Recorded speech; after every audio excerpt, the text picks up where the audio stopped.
हिंदू विश्वविद्यालय कार्डियोलॉजी के विभागाध्यक्ष प्रोफेसर डॉक्टर ओम शंकर ने कुलपति पर गंभीर आरोप लगाया है। डॉक्टर ओम शंकर ने वार्ता के दौरान कहा कि कुलपति तथा भ्रष्टाचारियों को संरक्षण दे रहे हैं। बातचीत के दौरान उन्होंने कहा कि प्रथम भ्रष्टाचार आता है कि उन्होंने हमें 55 दिन पहले इस आरोप में हटा दिया कि हम आमरण अनशन के दौरान कार्य नहीं कर रहे थे, परंतु जब हमने पत्राचार किया तो उन्होंने पुनः हमें विभागाध्यक्ष बना दिया और हमें 55 दिनों तक जो हटाया गया उसका विस्तार भी नहीं किया गया, जिसको लेकर हमने कुलपति को पत्र भी लिखा था। आगे उन्होंने यह भी कहा था कि जितने दिन हम आमरण अनशन पर थे उतने दिन हम 24 घंटा मरीजों की सेवा किए हैं, उन्होंने देखे हैं तथा सलाह भी दिए हैं। जितना सबूत बीएचयू के लोकल इंटेलिजेंस और सीसीटीवी फुटेज में कैद है। उन्होंने यह भी आरोप लगाया कि कुलपति द्वारा भ्रष्टाचार करके महामना की बगिया को खत्म करने का प्रयास कर रहे हैं। उन्होंने इस दौरान आरोप लगाया कि हमें पद से हटाकर हमारे विभाग में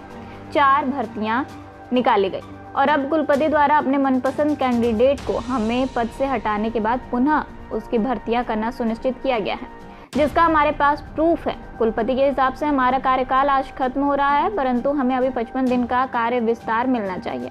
उन्होंने इस बात का भी आरोप लगाया है कि गैस्ट्रोएंटेरोलॉजी विभाग में काबिल डॉक्टरों को पदोन्नति नहीं किया जा रहा है और उन्हें यह कहते हुए पदोन्नति नहीं किया जा रहा है कि वह पदोन्नति के काबिल नहीं है। उन्होंने आगे यह भी कहा कि अगर गैस्ट्रोएंटेरोलॉजी विभाग के लिए गए डॉक्टर अगर काबिल नहीं है तो उन्हें रखा गया है तो क्या वह लोग पदोन्नति के काबिल नहीं है? यह दोनों बातें कैसे हो सकती हैं?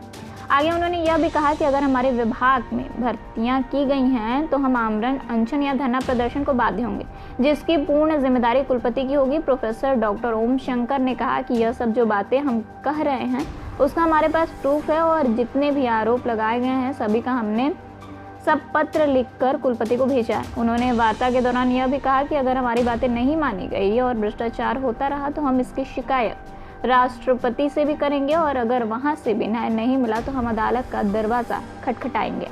अगर जो पढ़े लिखे लोग हैं उस पर ही अगर आप ये रूल लगा देंगे जहां वो बोल ही नहीं सकते हैं तो विश्वविद्यालय में कोई भी विचार कैसे फ्लरिश होगा, कुछ नए आइडिया कैसे होंगे, नए कानून कैसे बनेंगे? जो अभी आपने बनाया वो कहाँ से आपने बनाया या ऐसे ही हमारे जैसे पढ़े लिखे प्रोफेसर्स के बात विवाद से ही आपने कानून में बदलाव किए हैं? अगर उनको बोलने के ही उसको देशद्रोह में सबको ले आएंगे, सबको डिसिप्लिन अनडिसिप्लिन बिहेवियर में आएंगे तो वो पढ़ाएंगे क्या, बोलेंगे क्या? और लोगों का अत्याचार, यानी कि आप राजतंत्र स्थापित करना चाहते हैं, यानी आप देशद्रोही हैं, आप देश का डिसइंटीग्रेशन चाहते हैं, आप विश्वविद्यालय के विरोधी हैं, आप विश्वविद्यालय को खत्म करना चाहते हैं, आप विश्वविद्यालय के सोच को खत्म करना चाहते हैं, आप महामना के सोच को खत्म करना चाहते हैं, जिस सोच के साथ एक मजबूत देश के निर्माण की नींव रखी गई थी। आप पेड़ों को काट के इस नींव को हरा रहे हैं। आप भ्रष्टाचार फैलाकर खुलेआम भ्रष्टाचार और भ्रष्टाचारियों के साथ खड़े हैं और आप मेरे जैसे व्यक्ति को भ्रष्टाचार में जो अंकुश लगाता है उसको जहाँ जहाँ आपको ज़रूरत होता है रास्ते से हटा देते हैं। अभी आपने 55 दिनों तक मेरा अपॉइंटमेंट, ये जो आपको लेटर मैं पढ़ के बताता हूँ, ये तीनों लेटर आपको समझना बहुत ज़रूरी है। ये मेरा अपॉइंटमेंट लेटर है जिसके द्वारा मेरी नियुक्ति हुई थी, इसको आप देखिए। अपॉइंटमेंट लेटर है, इसकी आप नियुक्ति देख लीजिए। इसमें लिखा है कि मेरी नियुक्ति 1/8/2021 से होगी और 3 वर्ष के लिए होगी। 3 वर्ष साधारण कार्यकाल में आज यानी 31 जुलाई को पूरा हो जाता, लेकिन इसके बीच में आपने उंगली की।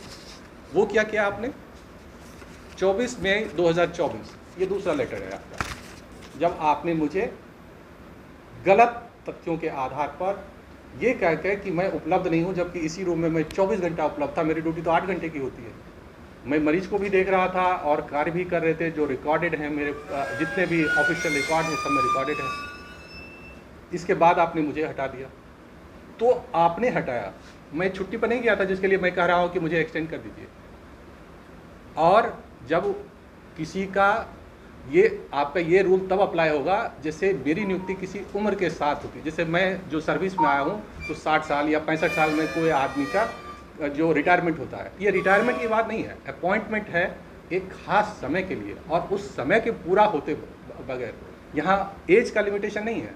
समय का लिमिटेशन। इस कला आंदोलन पूरे भ्रष्टाचार जो बीएचओ में चल रहा है, ना सिर्फ नियुक्तियों में बल्कि कायदे कानून में, बल्कि यहाँ के जो जैसे हमारे समय में जब मैं आंदोलन कर रहा था तो यहाँ के प्रोफेसर 93 प्रोफेसर ने हमारे समर्थन में मानवीय अपील की थी कि लोगों को बेड मिलना चाहिए, और उन्होंने उनके ऊपर सीसीएस रूल के विरुद्ध कार्रवाई की।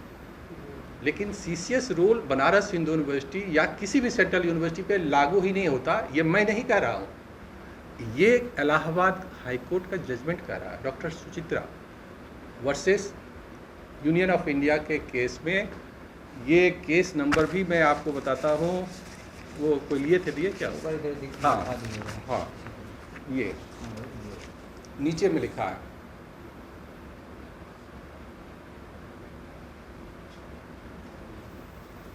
इसको मैं पढ़ के बता देता हूँ। ये है doctor Suchitra Mitra and others versus union of India, writ petition है, writ type a number 4178 of 2015। और वो कहता क्या है, वो अंग्रेजी में लिखा है, तो मैं अंग्रेजी में पढ़ के आपको बताता हूँ कि क्या कहता है। वो कहता है, the professor of the university are neither member of service मतलब सीसीएस का मतलब होता है जो आईएएस ऑफिसर वगैरह होते हैं ना, उसके ये रूल हैं। तो वो कहता है कि ये मेंबर उस मेंबर के सर्विस के अधिकारी नहीं है, nor do they hold a civil post, civil servant नहीं है, ना ही कोई सिविल पोस्ट में हम लोग हैं, हम लोग प्रोफेसर हैं under the union, nor they are in the service of local और अदर अथॉरिटी, हम लोग लोकली कहीं अथॉरिटी में नहीं हैं, हम लोग विश्वविद्यालय के अधीन हैं जो ऑटोनोमस यूनिवर्सिटी है।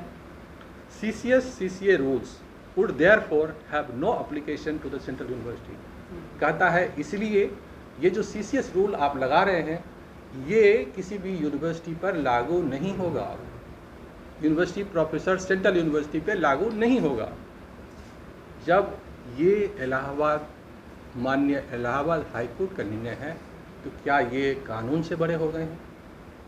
बने हो गए, सच में बड़े हो गए, क्योंकि वो लगाए उन्होंने, मुझे भी धमकी दी थी, 3 धमकियां दी, तो तीनों का जवाब मैंने दिया उनको। और मैंने कहा कि CCS रूल अगर आप लगाएंगे, एक तरफ आप विश्वविद्यालय के प्रोफेसर को CCS रूल लगा रहे हैं, दूसरी तरफ आप अगर कोई विश्वविद्यालय के प्रोफेसर चुनाव लड़ने जाते हैं तो आप उसे चुनाव लड़ने के लिए भी कर देते हैं। इसी बार लोगों ने चुनाव लड़े हैं, उस समय जब वो किसी पार्टी को भी ज्वाइन किया, किसी पार्टी से ही उनको टिकट मिला, पार्टी के सदस्य भी हो गया उन्होंने। CCS रूल से कोई पार्टी के सदस्य नहीं हो सकते। और ना सिर्फ चुनाव किया बल्कि सरकार की नीतियों का विरोध भी किया उन्होंने, वो अपने हिसाब से पक्ष और विपक्ष हो सकते हैं। तो होगा इसमें एप्लीकेबल वो तब होता जब मेरी कोई गलती होती, आपकी गलती है, आपको उल्टे 2 साल के लिए बढ़ा देना चाहिए, क्योंकि आपको पनिशमेंट मिलना चाहिए। ये 55 दिन क्यों, आपको 2 साल के लिए बढ़ा देना चाहिए। आपने गलती की ना मेरे साथ, आपने अत्याचार किया, आपको पनिशमेंट मिलना चाहिए। और CCS रूल कहते हैं कि आप लगाएंगे, भाई मेरे ऊपर तो आप लगा देंगे, आप पर कौन लगाएगा? आप पे कौन लगाएगा? विश्वविद्यालय के कुलपति महोदय पर वो इतने जो भ्रष्टाचार आप कर रहे हैं, आप भी तो उसी CCS रूल के आधार में आपके ऊपर भी कानून है, आपके ऊपर कौन लगाएगा? आपको कौन हटाएगा? आप ये भ्रष्टाचार मिसबिहेवियर में कौन, उससे भी गंभीर आरोप है, ना सिर्फ मिसबिहेवियर है, इस विश्वविद्यालय की मूल संरचना को खत्म कर रहे हैं, इसका निजीकरण कर रहे हैं, ये तो संगीन धारा है, इसमें तो जेल जाएंगे आप सीधे। तो आप पर वो CCS रूल कहाँ है? आप पे कौन लगाएगा CCS rule? Equality before law, ये कहाँ है प्रिंसिपल? कानून के समक्ष बराबरी का कहाँ है अधिकार? आप अपने से छोटे पे CCS लगा रहे हैं, अपने आप को जो मन हो रहा है वो कर रहे हैं, उसको धमका के आप पूरे विश्वविद्यालय को लूट रहे हैं, विश्वविद्यालय की मूल आत्मा को खत्म कर रहे हैं, महामना के विचारों को खत्म कर रहे हैं, इस देश के आदर्शों को खत्म कर रहे हैं, इस देश में बुद्धिजीवियों को खत्म कर रहे हैं, इस देश के ईंट से ईंट बजा रहे हैं। ये एक घोर और जघन्य अपराध है, इस देश के साथ देशद्रोह है, ये समाजद्रोह है। सोच को खत्म कर रहे हैं आप, जड़ से इस देश के इमारत को, इस विश्वविद्यालय को खत्म कर रहे हैं आप, इतनी बड़ी अमानत को खत्म कर रहे हैं आप बहुत बड़े क्रिमिनल हैं। अब समझिए कैसे चलेगा ये विश्वविद्यालय। उसके बाद आप देखिए, आपने खुद ये पॉइंट किया मुझे 18 जुलाई 2024, अगर मैं गलत था तो आपने रीपॉइंट क्यों किया मुझे? अगर सच में मैं गलत था तो आपने मुझे रीपॉइंट क्यों किया? और अगर आपने रिपॉइंट किया तो मुझे फिर 55 दिन का एक्सटेंशन क्यों नहीं दिया? फिर से आपने डॉक्टर विकास अग्रवाल को 29 तारीख को, यानी परसों कैसे कह दिया कि वो फिर होगा? इसलिए होगा क्योंकि आपने इंटरव्यू फिक्स कर रखा है और किस डेट में, 31 जुलाई तक नहीं, आज तक नहीं रखा, 1, 2, 3 को रखा। क्यों? तब तक आप मुझे हटा देते गलत तर्कों के आधार पर। 3 साल हो गया है और वही आप कर रहे हैं। मेरा 55 दिन अभी और बाकी है और आप 1, 2 और 3 तारीख को जो इंटरव्यू फिक्स किया है, ये साफ आपकी मंशा दर्शाती है कि आप नियुक्तियों में भ्रष्टाचार करना चाहते हैं। उस समय भी इसलिए हटाया मुझे रास्ते से जब उस स्क्रीनिंग हो रहा था। अब फाइनल सिलेक्शन में भी आप इसलिए हटाया है क्योंकि आप नियुक्तियों में भ्रष्टाचार कर रहे हैं और इसके आरोप विश्वविद्यालय के कई जगह से, कई यूनिट से उठ रहे हैं। और नहीं होगा तो अगर ये जो, और तीसरा जो हमारे यहाँ, जो हमारे विभाग में उन्होंने क्या किया, जब हम आंदोलन कर रहे थे तो उसी बीच में हमको पद से हटा दिया गया। बताया क्या? मैं अवेलेबल नहीं हूँ। 24 घंटे इसी कमरा में अवेलेबल था। यही हेड का कमरा है, यही मेरा ऑफिस है, यही पेशेंट देखता था। आप लोगों ने रोज़ रिपोर्टिंग की, लाइव रिपोर्टिंग की, रात को की, दिन को की, सुबह को की, शाम को की, 24 घंटे आपने की और उनका कहना है कि मैं हूँ ही नहीं। तो मतलब आपके साथ ज़्यादा सख्ती से जो है और काम किया है उस आंदोलन के दौरान? ये तो एक तो शक्ति थी और शक्ति के बीच में अपने खुद की भक्ति थी, क्योंकि उस समय जो हमारे विभाग में अपॉइंटमेंट होनी है उसकी स्क्रीनिंग कमेटी उन्होंने नियुक्त कर दी। उसके देखरेख जो है प्रोफेसर विकास अग्रवाल साहब के देखरेख में करवाया उन्होंने और अपने जो मनचाहे कैंडिडेट थे उसको सेलेक्ट करवा लिया गलत, मतलब आंकड़ों के आधार पर, और उनका राज खुल न जाए या उनको मैं ना होने दूं क्योंकि गलत है वो, मैं तो होने नहीं देता गलत। तो पहले मुझे साइड कर दिया उन्होंने। जैसे ही वो कमेटी खत्म हो गई फिर से अपॉइंट कर दिया मुझे। कितने लोगों की नियुक्ति की गई है? अभी होगी। कितने लोग? 4 पद हैं।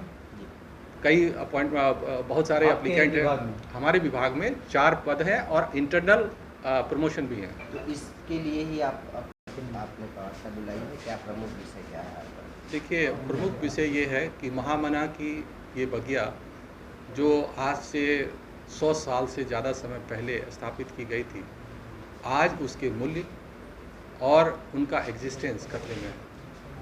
और वर्तमान के कुलपति महोदय नियम, जो कायदे कानून बना है, जो हमारे पार्लियामेंट से पास होते हैं, जो हमारे सक्षम संस्थाओं द्वारा बनाए गए हैं, अधिकारियों द्वारा बनाए गए हैं, उनका घोर और खुले आम उल्लंघन कर रहे हैं। यहाँ जो बनारस हिंदू यूनिवर्सिटी में नियुक्तियाँ हो रही है, नियुक्तियों में खुले आम भ्रष्टाचार चल रहा है। जिसको मन होते हैं प्रमोट कर देते हैं, जिसको मन होता है नियुक्त कर लेते हैं, और ये मनमानी चल रही है। किन विभागों में हुआ? सभी पूरे, मतलब ये मेडिकल नॉन मेडिकल दोनों विभागों में चल रहा है। अभी देखिए कि एक मामला जिस पर कि लोग पूछ रहे हैं कि गैस्ट्रोएंटरोलॉजी विभाग के सारे जो हैं वो प्रमोशन के लायक नहीं पाए गए। अब ये तो विश्वविद्यालय के खुद के ऊपर प्रश्न उठ जाता है कि उनसे पहले जो जिन्होंने उनकी नियुक्तियां की है, या तो वो गलत हैं कि अक्षम व्यक्तियों को उन्होंने नियुक्त कर लिया है, या फिर वो गलत हैं जो आज कर रहे हैं। और आज वाले क्यों गलत हैं, इसके पीछे तर्क ये है कि मेरे ऊपर ऐसे मेरे पास सबूत हैं